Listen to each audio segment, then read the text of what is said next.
Capítulo 31. 6 de febrero de 2018. Juicio penal. Llegó el gran día. Desde que Alicia se marchara de casa con mis hijos y me pusiera una denuncia, habían pasado más de 850 días. La justicia, que no es rápida, no es justa. Entiendo que tengan que tener un margen para ofrecer todas las garantías al procesado.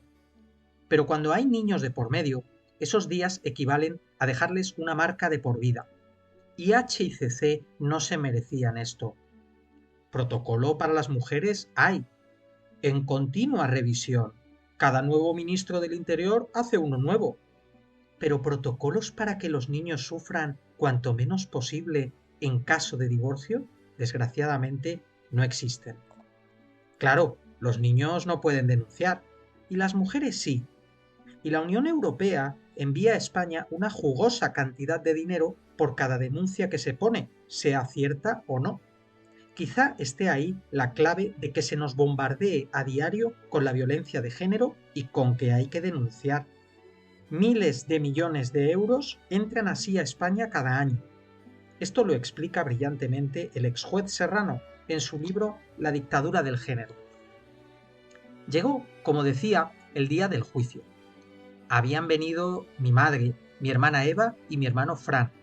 Por mi lado estaban compañeras de trabajo como Cristina, Sara o Mamen. Me encantaba que 3 mujeres excepcionales me acompañaran en aquel trago. También estaban los directores de mis 2 últimos centros, Juan y Rosa, para desmentir la versión de Alicia de que yo era agresivo en mi centro de trabajo. 4 amigos testificarían desde Madrid. Estaba Amancio y su compañera Alejandra, que sería la que me defendiese en el juicio al tratarse de un tema penal en el que ella estaba especializada. A mí me encantaba la idea de que me defendiera una mujer, y más estando tan preparada como ella. Alejandra, estuviste completamente genial, y sé que este caso te ha removido muchas cosas por dentro. De corazón, gracias. Recuerdo ahora también a Violeta, la joven abogada que me acompañó al comienzo del proceso. A los 6 meses de estar en el caso, dejó el despacho y el derecho de familia. Nunca sabré si fue un daño colateral de mi caso, pero intuyo que en parte sí, porque ella venía con unas ideas de hacer las cosas bien, sobre todo donde había niños. Y observar de cerca cómo la señora Montalvo destrozaba el lazo sagrado entre padre e hijos, entre H, CC y yo, le dolió mucho. De todos modos, vayas donde vayas, muchas gracias Violeta por todo. El primero en testificar fui yo.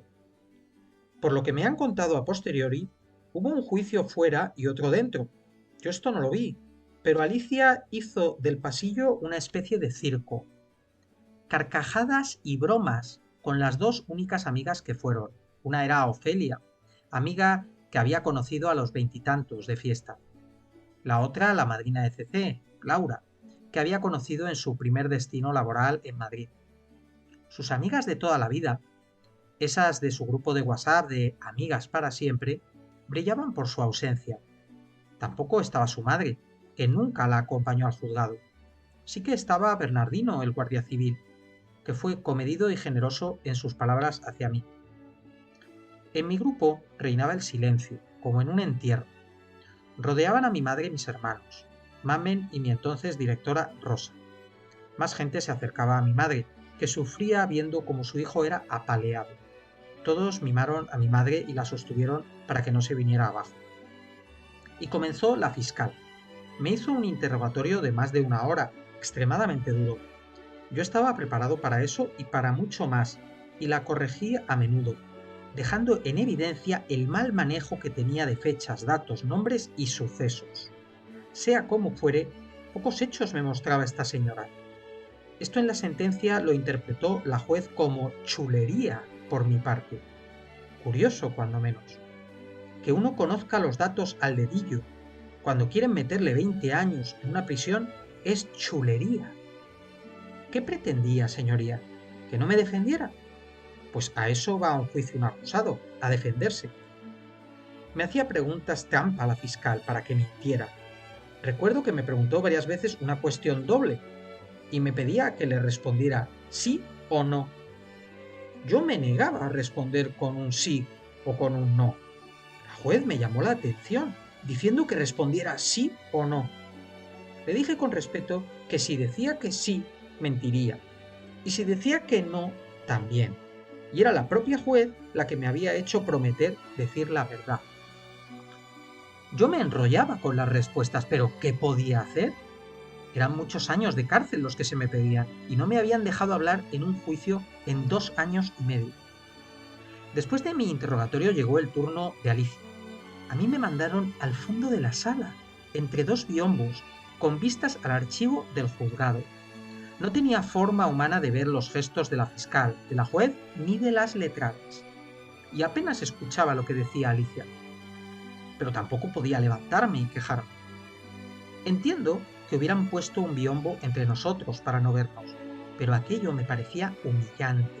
La sensación que tuve era que ya me consideraban culpable, cuando el juicio no había hecho nada más que empezar. Recuerdo que mi abogada Alejandra le tenía preparada una pregunta, la de si había tenido problemas psicológicos antes de conocerme. Alicia lo negó.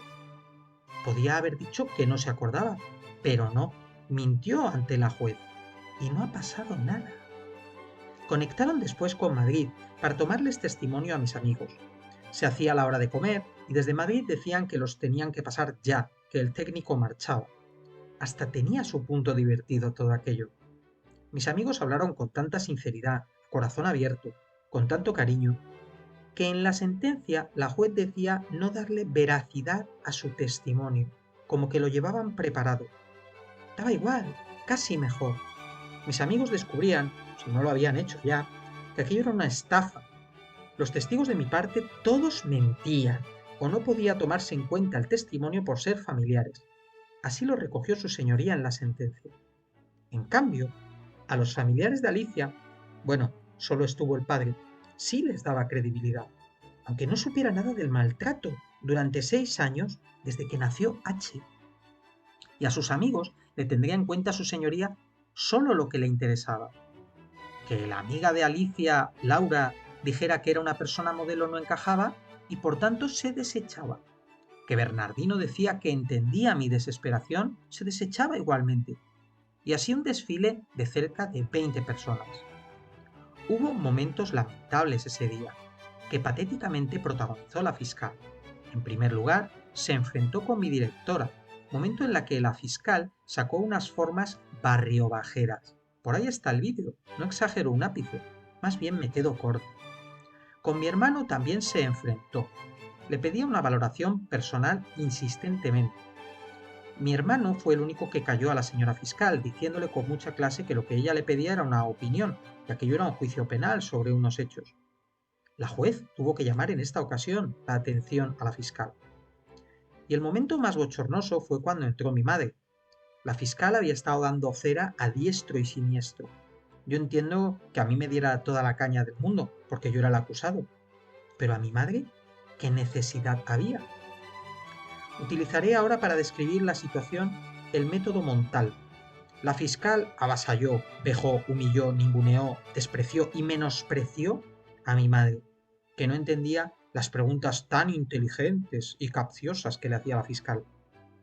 Una vergüenza que aquel disparate se pagara con nuestros impuestos. Si tuviera dignidad esa señora, mañana se retiraba de la profesión. Mi madre marchó disgustada, abatida, hundida. A mí me dio igual que su señoría me llamara la atención, pero a mí en ese momento, mientras mi madre se retiraba, me levanté de mi silla y fui a darle un abrazo y a decirle que la quería. Otro momento para mí patético fue cuando entraron los técnicos del punto de encuentro. Entraron los 4 y a mí me mandaron al fondo de la sala, otra vez entre los biombos. Yo puedo entender que con Alicia se me mandara allí, pero ¿con los técnicos? ¿Por qué motivo? No tenía orden de alejamiento contra ellos, ni ellos me habían denunciado ni nada parecido.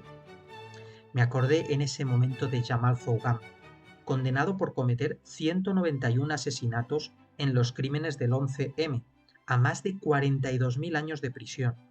Bueno, pues a esa persona cuando se la juzgó, la pusieron dentro de una pecera de cristal.